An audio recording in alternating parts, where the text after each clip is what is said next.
Good evening to all of you. आज एक बहुत ही महत्वपूर्ण टॉपिक आपके सामने लेकर आया हूँ। तो मैं आशा करता हूँ कि आप मेरे चैनल को सब्सक्राइब करें और ज़्यादा से ज़्यादा शेयर करें और बेल आइकन को प्रेस करें, जिससे कि हमारा वीडियो आपके पास सबसे पहले पहुँचे। तो आइए हम देखते हैं प्रेजेंट कंटिन्यूअस टेंस ये क्या होता है। एक बहुत ही महत्वपूर्ण टेंस का एक पार्ट है, मतलब प्रेजेंट कंटिन्यूअस टेंस की पहचान। प्रेजेंट कंटिन्यूअस टेंस की पहचान क्या होती है? इस वाक्य के अंत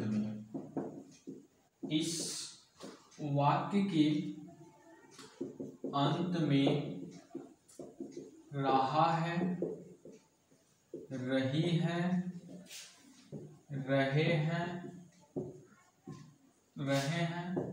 रहा हूं आता है। इस वाक्य के अंत में रहा है, रही है, रहे हैं, रहा हूं इत्यादि शब्द आते हैं।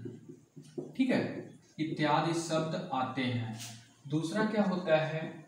इस वाक्य में कार्य का लगातार जारी होना पाया जाता है। इस वाक्य में कार्य का वर्तमान में जारी होना पाया जाता है। एक बार जरा ध्यान दीजिएगा कि सबसे पहले प्रेजेंट कंटिन्यूअस टेंस की पहचान क्या होती है। तो आप क्या बताएंगे कि इस वाक्य के अंत में रहा है, रही है, रहे हैं, रहा हूं इत्यादि शब्द आते हैं, उसे हम क्या बोलते हैं? प्रेजेंट कंटिन्यूअस टेंस का वाक्य कहते हैं। इस वाक्य में कार्य का वर्तमान काल में जारी होना पाया जाता है। इससे ये पता चलता है कि कार्य अभी हो रहा है। ठीक है, इसकी सहायक क्रिया क्या होती है? प्रेजेंट कंटिन्यूअस टेंस की सहायक क्रिया यानी हेल्पिंग वर्ब क्या होती है? तो इज होती है, एम होती है, आर होती है। हेल्पिंग वर्ब क्या होती है? Is, am, are. अब हम रूल की बात करते हैं। देखिए, रूल हम लिख देते हैं। रूल फर्स्ट मीन्स क्या होता है कि ही, सी, इट और एक वचन कर्ता के साथ सहायक क्रिया इज का प्रयोग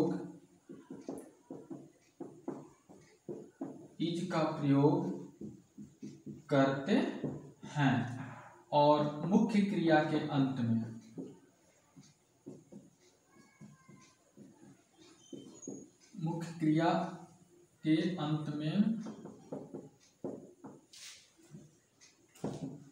आईएनजी लगाते हैं। ध्यान दीजिएगा, मीन्स इसमें क्या होता है कि ही, सी, इट और एक वचन कर्ता के साथ सहायक क्रिया इज का प्रयोग करते हैं और मुख्य क्रिया के अंत में आईएनजी लगाते हैं। इसी तरह से क्या होता है? आई के साथ एम का प्रयोग करते हैं। दूसरा जो रूल है, आई के साथ एम का प्रयोग करते हैं। मीन्स आई के साथ एम का प्रयोग करते हैं और साथ ही साथ मुख्य क्रिया के अंत में आईएनजी लगाते हैं, करते हैं और मुख्य क्रिया के अंत में आईएनजी लगाते हैं। ध्यान दीजिएगा, मीन्स दूसरा रूल क्या है कि आई के साथ एम का प्रयोग करते हैं और मुख्य क्रिया के अंत में आईएनजी लगाते हैं। अगला रूल क्या है? रूल तीसरा, you, we, they. We, you, they और वह वचन कर्ता के साथ आर का प्रयोग करते हैं, आर का प्रयोग करते हैं और मुख्य क्रिया के अंत में ING लगाते हैं। देखिएगा ये बहुत ही महत्वपूर्ण रूल है। पहले प्रेजेंट कंटीन्यूअस टेंस, हम 2 मिनट इस पे लेक्चर देते हैं। प्रेजेंट कंटीन्यूअस टेंस, इस वाक्य के अंत में रहा है, रही है, रहे हैं, रहा हूं आते हैं और साथ ही साथ इस वाक्य में कार्य का लगातार जारी होना पाया जाता है। इसकी सहायक क्रिया इज एम आर होती है। अब इज का प्रयोग किसके साथ करते हैं, एम का प्रयोग किसके साथ करते हैं और साथ ही साथ आर का प्रयोग हम किसके साथ करते हैं। ये बहुत ही महत्वपूर्ण टॉपिक है। मैं नियम लिख दिया, ही सी इट और एक वचनकर्ता के साथ सहायक क्रिया हम इज का प्रयोग करते हैं। यानी किसके साथ इज का प्रयोग करेंगे, यदि कर्ता ही सी इट या एक वचन का होगा तो उसके साथ हम इज का प्रयोग करेंगे और जो मुख्य क्रिया रहेगी उसके अंत में ING लगा देंगे। बोले तो मुख्य क्रिया की ING फॉर्म प्रयोग करते हैं, आई के साथ हम एम का प्रयोग करते हैं।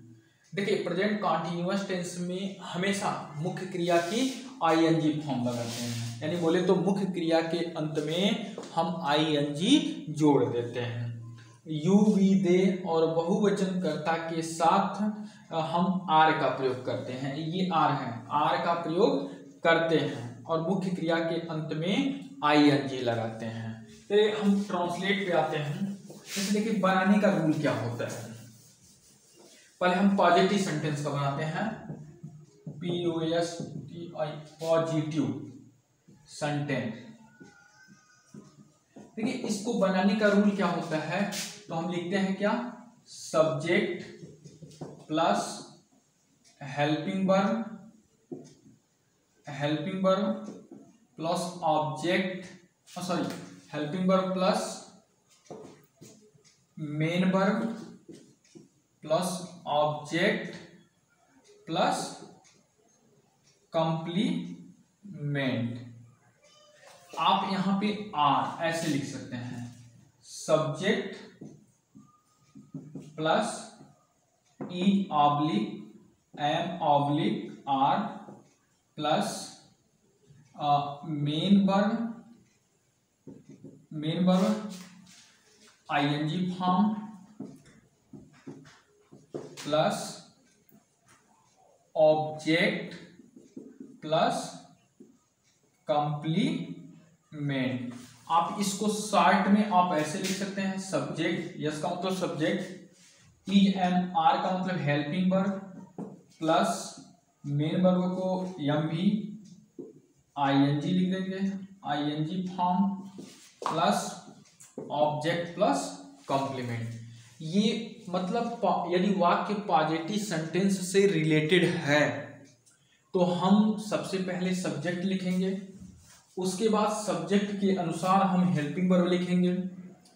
हेल्पिंग वर्ब क्या क्या है, इज एम आर, तो इज एम आर में से किसी एक हेल्पिंग वर्ब को यूज करेंगे। वह किसके अनुसार यूज करेंगे, तो कर्ता के अनुसार, जो मैंने 3 रूल राइट किया हूं।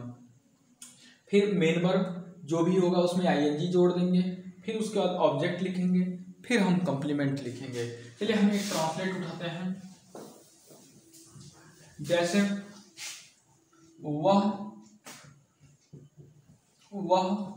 स्कूल जा रही है, ध्यान दीजिएगा, वह स्कूल जा रही है। कैसे पता चलेगा कि यह प्रेजेंट कंटीन्यूअस टेंस है, तो सबसे पहले आप आइडेंटिफिकेशन करेंगे। देखिए रही है आ गया, वह स्कूल, देखिए वह के साथ अगर रही है आ गया तो ये वाक्य फेमिनिन जेंडर को बिलोंग कर रहा है।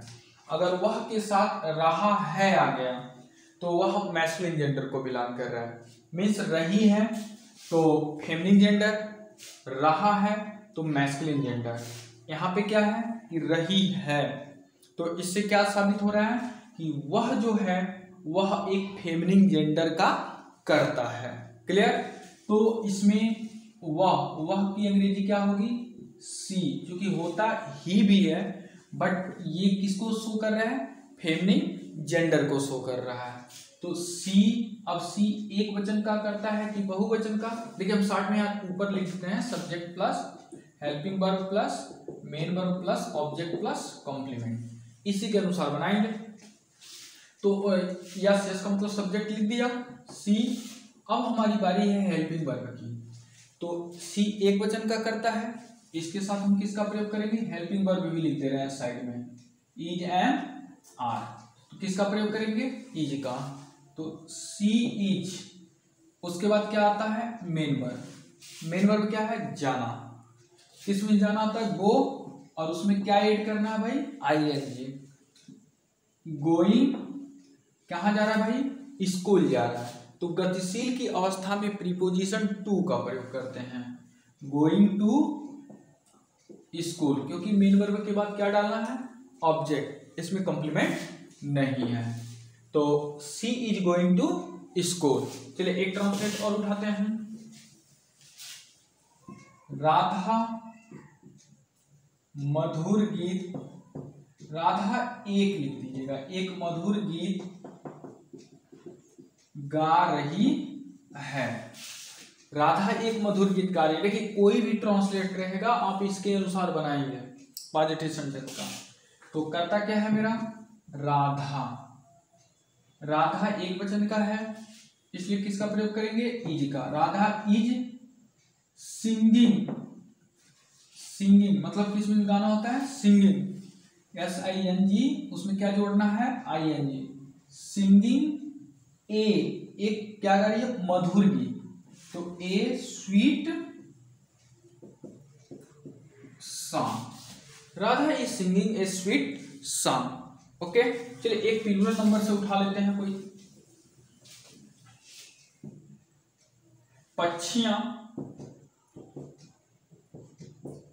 आकाश में उड़ रही हैं। देखिएगा पक्षियां आकाश में उड़ रही हैं, अर्थात पक्षियां, यहां पे अगर पक्षी लिखते, पक्षी आकाश में उड़ रही है तो ये सिंगुलर सब्जेक्ट को शो करता, बट यहाँ पे पक्षियां हैं, इसका मतलब एक से अधिक हैं। तो जब एक से अधिक होता है तो वो किस में आता है, प्लूरल नंबर में आता है। तो प्लूरल नंबर में आता है तो किस में पक्षी होता है, बर्ड, और उसमें हम क्या जोड़ देंगे, यस, तो किस में बन जाएगा, प्लूरल नंबर में बन जाएगा। तो लिखेंगे क्या, बर्ड्स, क्योंकि ये सब्जेक्ट का काम कर रहे हैं। अब आप देखिए सब्जेक्ट एक वचन में है कि बहुवचन में, तो बहुवचन में है, अगर यही हम यस हटा दें तो वह एक वचन में चला जाएगा, बट हमें यस इंक्लूड करना है तो प्लूरल में हो गया। तो इसके साथ किसका प्रयोग करेंगे, आर का। बर्ड्स आर, उड़ना, किस मीन्स उड़ना होता है, फ्लाई, और उसमें क्या जोड़ देना है, आई एन जी, फ्लाइंग, कहाँ उड़ रहा है भाई, आकाश में उड़ रहा है, तो इन द स्काई। ओके तो इस तरह से ये पॉजिटिव सेंटेंस से रिलेटेड कुछ वाक्य थे। अब हम आते हैं निगेटिव सेंटेंस में। निगेटिव सेंटेंस देखिए कुछ करना नहीं, सब कुछ वही रहेगा, जो यहाँ हेल्पिंग वर्ब है उसी में क्या कर देंगे, नॉट को ऐड कर देंगे। यानी कहने का मतलब क्या है कि आप लिख सकते हैं is not, am not and are not.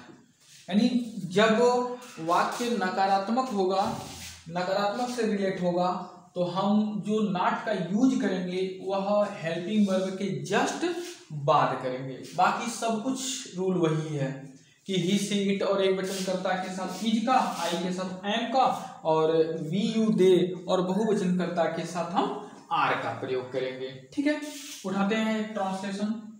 मैं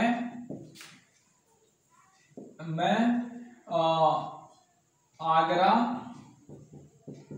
नहीं जा रहा हूं। ध्यान दीजिएगा, मैं आगरा नहीं जा रहा हूं। ठीक है, तो देखिए वाक्य के अंत में रहा हूं आ गया ना, तो क्लियर हो गया कि this sentence is the belongs to this present continuous tense because this sentence is the last word is the show of this identification about the present continuous tense. Okay, तो मैं आगरा नहीं जा रहा हूं, तो यहां जो मैं है, मैं की अंग्रेजी क्या होगी? आई। क्लियर? अब आई के साथ हम किस हेल्पिंग वर्ब का प्रयोग करेंगे? All of student firstly you know about the rule and with how can you use of this helping verb and you know helping verb is the depend of this subject means totally rule right and after I requested to all of students, please every student or person learn of this rule with that understanding how can do you make this translate belongs to this present continuous tense. Okay, तो आई के साथ हम किसका प्रयोग करेंगे? M का प्रयोग करेंगे। तो आई एम, देखना मेरे भाई नहीं आ गया है, तो नहीं के लिए क्या लिखते हैं? नॉट। आई एम नॉट, फिर हम किसका प्रयोग करेंगे? मेन वर्ब का। मेन वर्ब क्या है? जाना। तो गो और उसमें क्या ऐड करेंगे? आईएनजी। तो आई एम नॉट गोइंग, कहां जा रहा है? आगरा। Going to Agra. देखिएगा यहां ए कैपिटल लेटर में लिखेंगे। क्यों? क्योंकि किसी शहर का नाम है। जब किसी शहर की स्पेलिंग लिखते हैं तो उसका जो पहला लेटर होता है वह हम कैपिटल में लिखते हैं। अंडरस्टैंड? चलिए एक और उठाते हैं, जैसे आज बारिश नहीं हो रही है। आज बारिश नहीं हो रही है। देखिए यहां पे अगर देखा जाए तो कर्ता जो है वो छिपा है, कर्ता दिख नहीं रहा है। तो मौसम के लिए हम इट का प्रयोग करते हैं। जैसे छोटे छोटे जीव जंतुओं, निर्जीव वस्तुओं एवं साथ साथ जब मौसम का बोध होता है तो वहां पर हम इट का प्रयोग करते हैं। जैसे मैंने लिखा था ना कि ही सी इट, तो ही मतलब भी क्लियर है, सी मतलब भी क्लियर है, बट इट मतलब नहीं क्लियर है कि हम इट का प्रयोग करेंगे तो कहाँ करेंगे। तो इट का प्रयोग मैं बता दूं कि जब मान लीजिए कि छोटे छोटे कीड़े मकोड़े हैं, जीव जंतु हैं और साथ ही साथ मौसम का जब बोध किया जाता है तो उस कंडीशन में हम इट का प्रयोग करते हैं। तो वही बात यहाँ पे देखिए कि आज बारिश नहीं हो रही है, तो इसमें हम कहें कि कर्ता क्या है? तो कर्ता आपको दिख नहीं रहा है, तो ये याद रखना है। यहाँ क्या प्रयोग करना है? इट का प्रयोग करना है। इट एक वचन से रिलेटेड होता है, इसलिए हम यहाँ क्या यूज करेंगे? Helping verb is. निगेटिव है ना, तो इज नॉट। देखिए रेनिंग मतलब बारिश होना। देखिए हो रही है, रही है कि पहले क्या हो का मतलब होना is the main verb, but होना कनेक्ट करेंगे हम किससे? बारिश से। तो इस तरह से बारिश होना एक क्या हो जाता है? मेन वर्ब हो जाता है। तो it is not raining, RAIN, rain मतलब वर्षा होता है, और ING इसमें क्या कर देंगे? इंक्लूड कर देंगे, क्योंकि मतलब प्रेजेंट कंटिन्यूअस टेंस में कंपल्सरी होता है। Because present continuous tense is present every continuous tense is the main verb is last including of this ing, because ing including is the compulsory.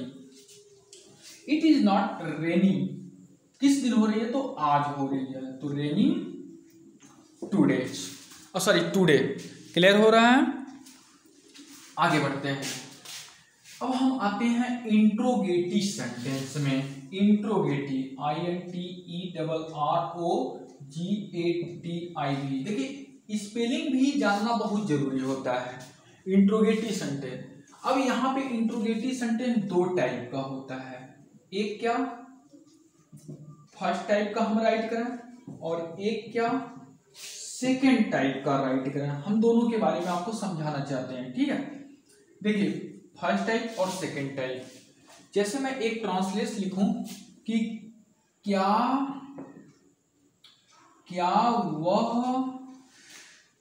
वह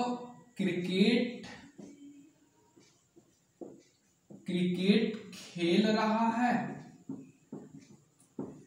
क्या वह क्रिकेट खेल रहा है। एक मैंने लिखा तुम गंगा जी में स्नान क्यों कर रहे हो। यहां समझने वाली बात है, एक इस ट्रांसलेट को आप समझिएगा। इसके बाद आएगा इंट्रोगेटिव निगेटिव सेंटेंस, तो उसमें कुछ करना नहीं रहता है, बस क्या होता है कर्ता और मुख्य क्रिया के बीच में नॉट का प्रयोग कर देते हैं। उसमें भी इसी टाइप का कंडीशन होता है, एक फर्स्ट टाइप का और एक सेकेंड टाइप का। बट यही एक बात होता है कि नॉट का प्रयोग हम करेंगे तो कहाँ करेंगे, क्योंकि इंट्रोगेटिव निगेटिव सेंटेंस होता है। तो इंट्रोगेटिव निगेटिव सेंटेंस में कर्ता और जो मेन वर्ब होता है, बोले तो जो मुख्य क्रिया होती है, उसी के बीच में हम नॉट का प्रयोग करते हैं। और स्पेशल अगर निगेटिव सेंटेंस है तो हेल्पिंग वर्ब के बाद नॉट का प्रयोग करते हैं। समझने की बात है, ठीक है। तो यहाँ पे देखिए मैं दो टाइप का वाक्य उठाया हूं अलग अलग, एक फर्स्ट टाइप से रिलेटेड और एक किस टाइप से, एक सेकेंड टाइप से रिलेटेड। क्या वह क्रिकेट खेल रहा है, तुम गंगा जी में स्नान क्यों कर रहे हो। तो देखिए जब प्रश्न सूचक शब्द, एक रूल कहता है, क्या कहता है कि यदि प्रश्न सूचक शब्द वाक्य में पहले आ जाए, पहले आया तो उसकी अंग्रेजी नहीं लिखते हैं, ठीक है, जबकि उसके स्थान पर कर्ता के अनुसार जो उस टेंस की सहायक क्रिया होती है उसको लिखते हैं।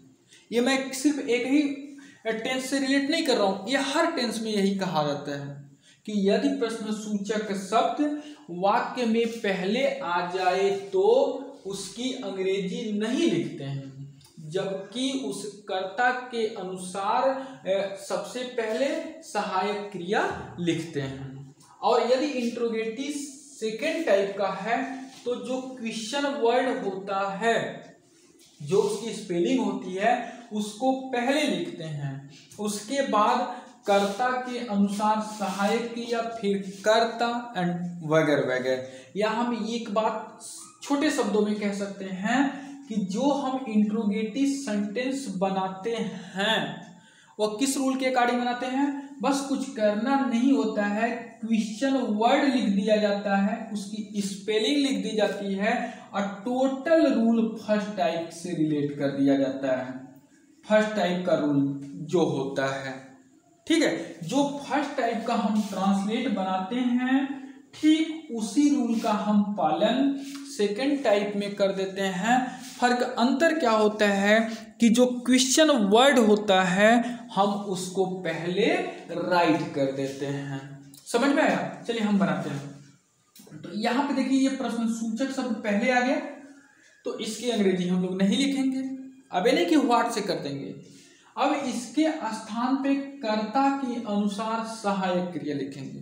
तो कर्ता क्या है, वह है, तो वह क्या है, खेल रहा है। देखिए रहा है आ गया, तो क्लियर है कि जो वह होगा वह मैस्कुलिन जेंडर से रिलेट करेगा। मैंने अभी इसके पहले में बताया कि अगर रहा है आ जाएगा तो वह मैस्कुलिन जेंडर को संबोधित करेगा, और यदि रही है आ गया तो वह फेमिनिन जेंडर को संबोधित करेगा। आप हमेशा के लिए याद रखें। तो यहाँ पे क्या लिखेंगे, is he, okay, is he क्योंकि मैस्कुलिन जेंडर है, इज ही। उसके बाद क्या लिखेंगे, कर्ता के बाद मुख्य क्रिया का प्रयोग करते हैं। तो मुख्य क्रिया क्या है, खेलना है। किस मीन्स खेलना होता है, प्ले। और हम कौन सा टेंस पढ़ रहे हैं, continuous tense. Every continuous tense is the compulsory main verb is the last use of this ing, means add of the ing. तो is he playing, ठीक है, is he playing, क्या खेल रहा है भाई, क्रिकेट खेल रहा है, तो playing the cricket। और वाक्य के जो अंत में क्वेश्चन मार्क लगाना नितांत आवश्यक होता है। यदि आप नहीं लगाएंगे तो उस सेंटेंस को परफेक्टली नहीं माना जाता है, ठीक है, मीन्स वो गलत मान लिया जाता है। ठीक, अगला है तुम गंगा जी में स्नान क्यों कर रहे हो। देखिए यहाँ क्वेश्चन वर्ड बीच में आ गया ना, तो ये इसकी अंग्रेजी हम पहले लिख देंगे। तो वाई, क्यों, क्योंकि स्पेलिंग क्या होती है, वाई। अब मैंने वाई लिख दिया ना, अब टोटल काम हम इसके अनुसार करते हैं। अभी नहीं कि इसी ट्रांसलेट को बना देंगे, इस नियम के अनुसार हम बनाते हैं टोटल काम करने का मतलब। तो वाई, अब कर्ता के अनुसार हम हेल्पिंग वर्ब लिखेंगे। तो तुम करता है तो तुम के साथ आर का प्रयोग करेंगे, तो वाई आर, उसके बाद कर्ता का प्रयोग करते हैं वाई आर यू, ठीक है। अब कर्ता के बाद मेन वर्ब का प्रयोग करेंगे, तो मेन वर्ब क्या है, स्नान करना, ठीक है। स्नान करना इज द क्या, मेन वर्ब, नॉट करना अलग है स्नान अलग है। तो are you bath, BATH, but ING जोड़ेंगे, BATH EING, BATHING, इन्हें करते हैं। बाथिंग, कहाँ स्नान कर रहा है, गंगा जी में, तो इन द, देखिए Ganga ji is the name, क्या, एक रिवर, नदी का नाम है। तो नदी का जब नाम रहता है तो उसका जो पहला लेटर लिखा जाता है वो कैपिटल में लिखा जाता है, इन द गंगा जी। अगर आप इसको स्मॉल में लिख दिए तो ये गलत मान लिया जाता है। क्यों, क्योंकि ये एक नदी है, और नदी का जितने भी नदी होते हैं, जैसे सतलज नदी, गंगा नदी, यमुना नदी, सरस्वती नदी, जो राप्ती नदी, जो भी है, उसका जो पहला लेटर होता है वो कैपिटल में लिखा जाता है। That's clear. चलिए एक और हम ट्रांसलेट इस पे बताएं ताकि आप लोग उसको समझ सकें, अच्छा से समझ में आ सके। जैसे चलो एक और उठा लेते हैं, क्या रोहन अपना किताब, क्या रोहन अपना किताब पढ़ रहा है, ठीक है। और एक लिख दिए, हम अपने स्कूल क्यों जा रहे हैं, ऐसे लिखना, हम अपने स्कूल से क्यों आ रहे हैं। देखिएगा दोनों में एक फर्स्ट टाइप का उठाया और मैंने एक सेकंड टाइप का, इसमें मैंने ऐड कर दिया अपना। एक होता है ओन, ओन मतलब अपना होता है, और एक अपना का यूज कर्ता के अनुसार करते हैं। तो देखिए यहाँ पे फर्स्ट टाइप का है तो इसकी स्पेलिंग नहीं लिखेंगे, इसके जगह कर्ता के अनुसार लिखेंगे। तो कर्ता रोहन है, इसलिए यहाँ क्या लिख देंगे, इज रोहन, एक लड़के का नाम है इसलिए आर कैपिटल में लिखेंगे, इज रोहन। उसका मेन वर्ब डालेंगे, क्या मेन वर्ब क्या है, पढ़ना। तो किस में पढ़ना होता है, रीड, उसमें ING जोड़ देंगे। इज रोहन रीडिंग, क्या अपना किताब पढ़ रहा है। तो Rohan, Rohan is the name, और वह नेम किस रूप में है, मैस्कुलिन जेंडर में। तो मैस्कुलिन जेंडर ही को संबोधित करता है, ही के लिए अपने की अंग्रेजी हिज होती है। Is Rohan reading his book, okay. अब देखिए एक मैं लिखवा दूं, जैसे ही अपने के साथ किसका प्रयोग करते हैं, अगर ही रहेगा तो हिज का, सी रहेगा तो हर का, आई रहेगा तो माई का, यू रहेगा तो योर का, दे रहेगा तो देयर का, ठीक है। इट रहेगा तो इट्स का, वी रहेगा तो आवर का प्रयोग करते हैं अपने के लिए, ठीक है। तो हम अपने स्कूल से क्यों आ रहे हैं, क्यों सेकंड टाइप का हो गया क्योंकि बीच में आ गया। तो मैं क्या लिख दूं, वाई। अब कर्ता के अनुसार सहायक क्रिया, तो हम बहुवचन का करता है तो इसलिए हम क्या लिखेंगे, वाई आर वी, आ रहा है ना, why are we coming from, कहां से आ रहा है भाई, अपने स्कूल से। तो करता देखिए वी है ना, तो वी के साथ अपने की अंग्रेजी क्या लिखते हैं, आवर, आवर स्कूल, ठीक है। ये जानते हैं क्या होता है, ये एक पासेसी केस होता है। जैसे जो अपने आ जाता है तो पॉसेसिव केस होता है। जब प्रोनाउन से संबंधित जब आप पढ़ेंगे तो उसमें 4 आते हैं, एक सब्जेक्टिव केस, एक ऑब्जेक्टिव केस, एक नॉमिनेटिव केस और एक पॉसेसिव केस। तो ये जो अपना लिखा जाता है वह पॉसेसिव केस से रिलेटेड होता है, ठीक है, ऑब्जेक्टिव केस से नहीं है। तो why are we coming from our school. चलिए एक हम इसी पे अब इंट्रोगेटिव निगेटिव सेंटेंस का राइट कर लेते हैं, एक एक ट्रांसलेशन। जैसे गीता, ऐसे लिखना, क्या गीता अपने घर नहीं जा रही है? क्या गीता अपने घर क्या भाई नहीं जा रही है? अगला देखिए, उसके बाद मैं लिख दूं वे फुटबॉल मैच, वे फुटबॉल कहाँ, वे फुटबॉल क्यों नहीं खेल रहे हैं? ऐसे लिखना, क्यों नहीं खेल रहे हैं। देखिएगा, वे फुटबॉल क्यों नहीं खेल रहे हैं? क्या गीता अपने घर नहीं जा रही है? एक ट्रांसलेशन ये है और एक ट्रांसलेशन आपके सामने ये है कि वे फुटबॉल क्यों नहीं खेल रहे हैं। अब देखिए ये क्या हो गया, इंट्रोगेटिव निगेटिव सेंटेंस का वाक्य हो गया। कैसा वाक्य हो गया? इंट्रोगेटिव निगेटिव का। यदि कोई पूछे कैसे आप सेटिस्फाइड करो तो आप बोल दीजिएगा कि जब किसी वाक्य में प्रश्नसूचक शब्द भी अगर आ जाता है और नकारात्मक शब्द भी आ जाता है तो उसी वाक्य को तो हम कहते हैं इंट्रोगेटिव निगेटिव सेंटेंस। अगर हम उसको अलग अलग कर देंगे तो अलग अलग सेंटेंस में बांट जाएगा। अगर प्रश्नसूचक शब्द सिर्फ रहेगा तो इंट्रोगेटिव सेंटेंस, अगर नकारात्मक शब्द सिर्फ रहेगा तो निगेटिव सेंटेंस, ये दोनों नहीं रहेगा तो पॉजिटिव सेंटेंस, और ये दोनों रहेगा तो इंट्रोगेटिव निगेटिव सेंटेंस हो जाएगा। अंडरस्टैंड? चलिए मैं बनाता हूँ, काम वही करना है। मैंने बताया था जब निगेटिव रहेगा तो नॉट का प्रयोग सब्जेक्ट और मेन वर्ब के बीच में कर देते हैं। क्या क्वेश्चन वर्ड है और फर्स्ट टाइप का है, इसलिए हम यहाँ पे लिखेंगे इज। कोई पूछे इज क्यों लिख दिए तो कहिएगा सर इज एक, चूंकि कर्ता एक वचन का है इसलिए हमने यहाँ इज का प्रयोग कर डाला। Is Gita, Gita is the name and belong to this girls. Is Gita, फिर उसके बाद क्या लिखेंगे, नॉट, उसके बाद मेन वर्ब जाएंगे। क्या है मेन वर्ब? जाना। इज गीता नॉट गोइंग, कहाँ जा रही है भाई? अपने घर। तो ये फेमिनिन जेंडर है, फेमिनिन जेंडर का मतलब सी, और सी के साथ अपने की अंग्रेजी her. Is Geeta not going her house, ठीक है, her house. Is Geeta not going to her house.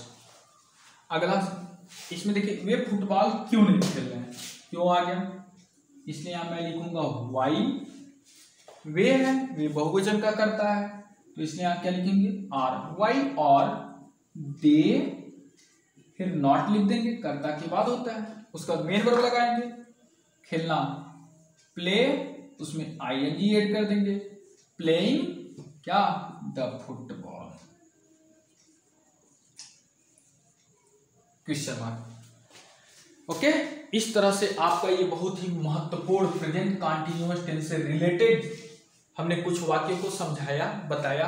आशा करते हैं कि आप सभी लोगों को ये वाक्य समझ में आया होगा, ये नियम समझ में आया होगा। यदि आपको ये वीडियो अच्छा लगता है तो आप ज़्यादा से ज़्यादा शेयर और सब्सक्राइब कीजिए और बेल आइकन को दबाइए, प्रेस कीजिए, ताकि आपको सबसे पहले मेरा वीडियो आप तक पहुंच सके। बहुत बहुत धन्यवाद।